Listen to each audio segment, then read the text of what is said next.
Quel élève tu étais, toi, à l'école? Dissipé. Je pense que c'est marqué sur à peu près tous mes carnets de scolaires, surtout au primaire. Maternelle, j'ai pas beaucoup de souvenirs. Ouais, je me souviens pas de. Enfin, j'ai des petites images comme ça, mais franchement, rien de bien convaincant. Euh, En classe, j'étais avec ça où je partais dans mon tête, donc j'étais pas là. Enfin, et je pense que ça se voyait de l'extérieur. Du coup, on était tout le temps en train de venir me chercher. Au primaire, j'ai pas eu beaucoup d'instits qui. Enfin, j'ai eu une instit qui a à peu près compris comment je fonctionnais, mais les autres pas tellement. Je pense qu'au primaire, j'ai pas tellement eu le temps dont j'aurais eu besoin. Le système, pour l'instant, faisait que. Et encore, j'avais eu la chance d'avoir des petites classes dans l'ensemble, mais il aurait fallu un peu plus venir me chercher pour que je sois, entre guillemets, meilleure en primaire. Même si finalement, a posteriori, on s'en fiche un peu, ça inquiétait plus mes parents que moi. Euh, Ça, c'est plus en classe. En pré, globalement, j'étais assez du coup solitaire. Enfin, j'avais mes copines et quand mes copines n'étaient pas là, j'étais toute seule. Je n'allais pas sociabiliser facilement avec les gens. Ouais, non, pas du tout même. C'était pas. J'aimais pas trop les gens. Et ils m'aimaient pas trop non plus, donc c'était bien comme ça. Et au collège, je commençais à un peu plus me régaler dans certaines matières. Donc je commençais à un peu plus comprendre comment je fonctionnais.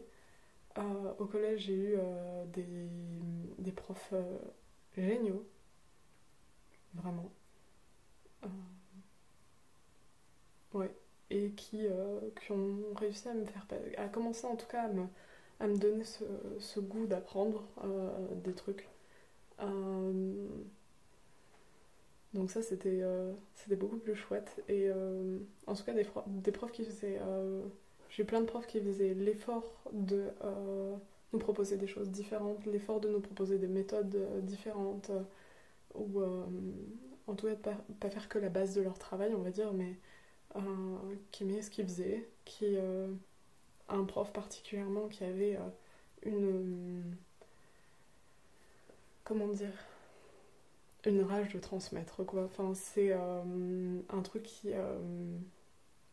qui l'animait, enfin, ouais, quand je l'ai eu, qui l'animait vraiment et euh,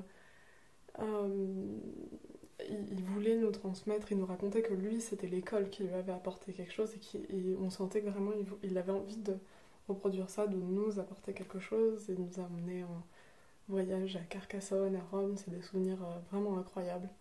Euh, et, euh, et ça, c'était assez fou. Enfin, a posteriori, on se rend compte de la chance qu'on a eu de vivre ça. Parce que c'était vraiment fou.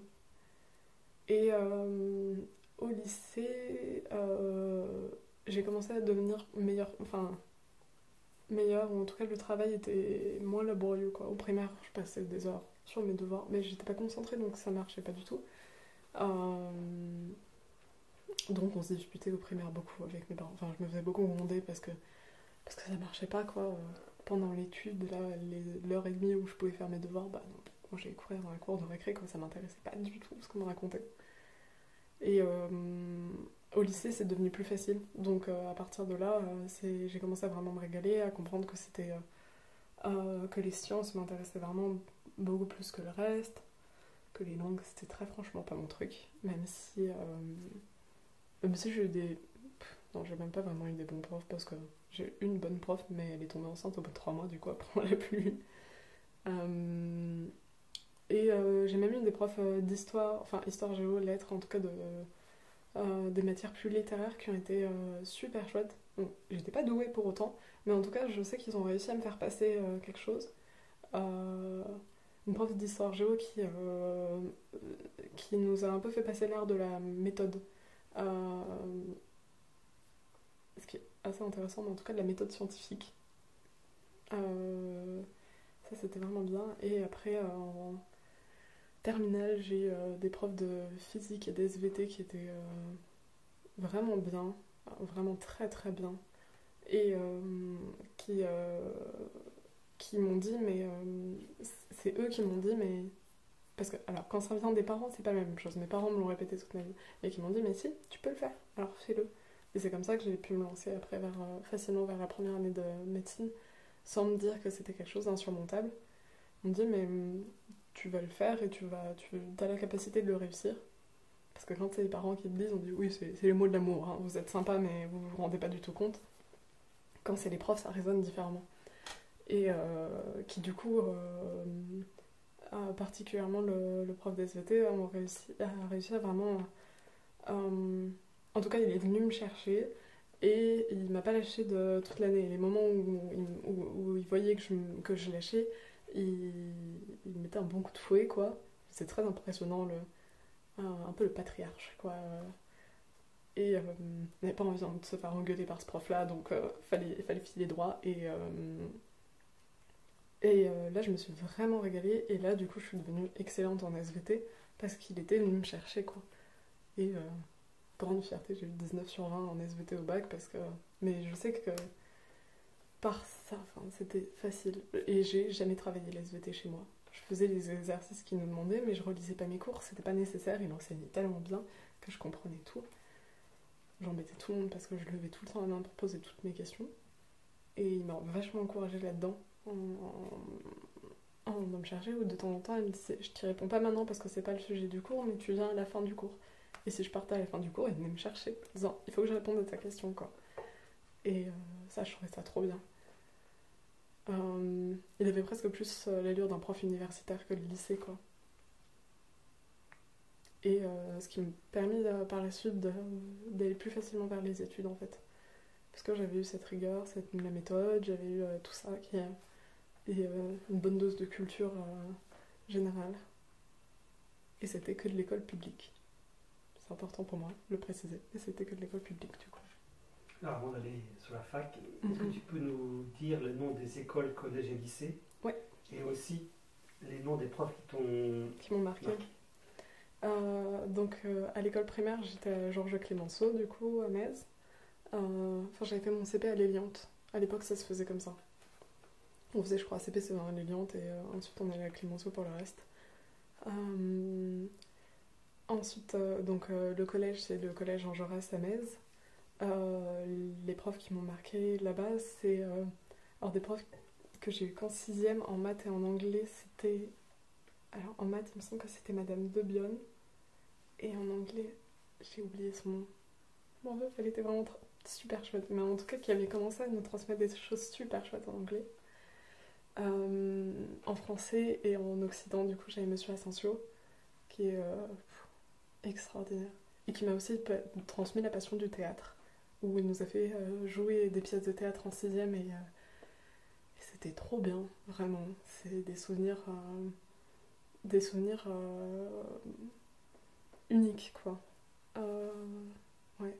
Et qui travaillait beaucoup, lui, avec le prof d'histoire, Monsieur Barescut, qui, pareil,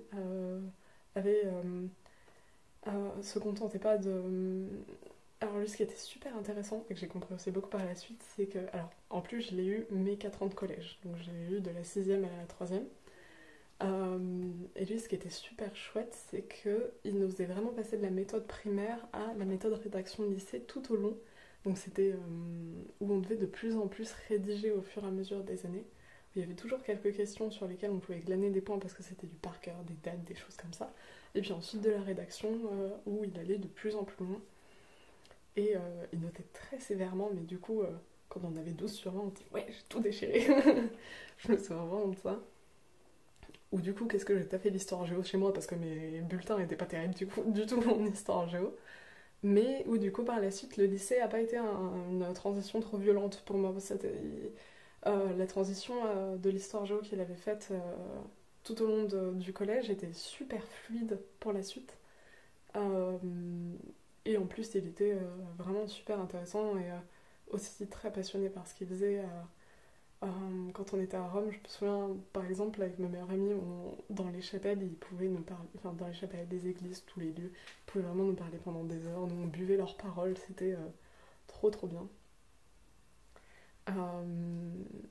Et aussi un couple de profs de maths que j'ai beaucoup aimé, qui était Madame Carbra et Monsieur Zampa, qui étaient très différents, mais Monsieur Zampa, j'aimais beaucoup sa rigueur.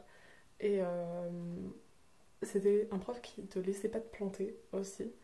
Euh, il avait une méthode où on avait un devoir maison, euh, potentiellement ou pas, en fonction de la note du devoir maison, un cours en plus, je crois que ça s'appelait les AP ou quelque chose comme ça, enfin un cours en plus en tout petit groupe, où on bossait à fond pour ensuite avoir le devoir en classe. Et le devoir en maison comptait pour quasiment rien, et le devoir en classe comptait énormément.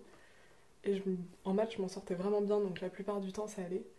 Et une fois, je m'étais plantée complètement. J'avais eu genre 7 sur 8 sur 20 devant maison, enfin vraiment quelque chose qui ne me ressemblait pas.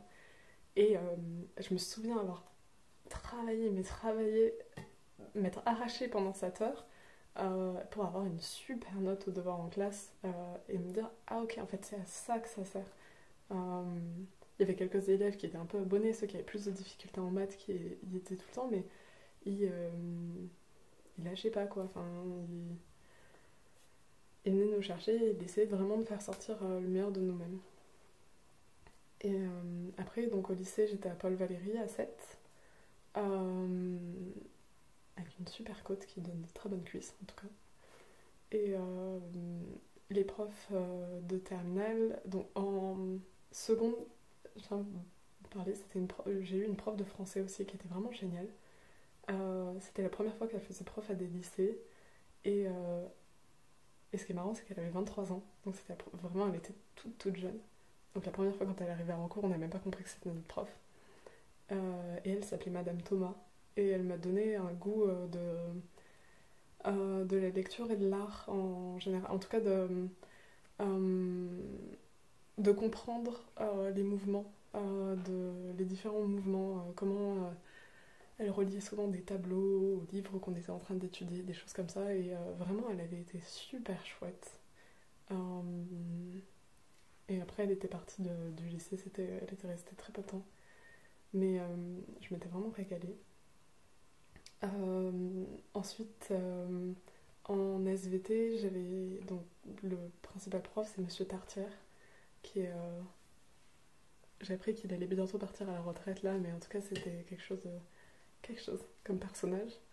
Et en physique-chimie, j'ai eu Monsieur Doulat, qui est mésois aussi, que j'ai eu en seconde et en terminale. Donc c'était aussi chouette d'avoir les mêmes méthodes pour ensuite travailler le bac et tout ça. Et où je n'étais pas douée en physique-chimie du tout. Mais en tout cas, lui a toujours eu le goût et la volonté aussi de nous transmettre, vraiment de vouloir nous transmettre sa passion. Enfin, en tout cas, il avait l'air passionné. Je ne sais pas si c'est sa passion, mais en tout cas, il avait vraiment l'air passionné par ce qu'il faisait, quoi. Et c'était trop bien.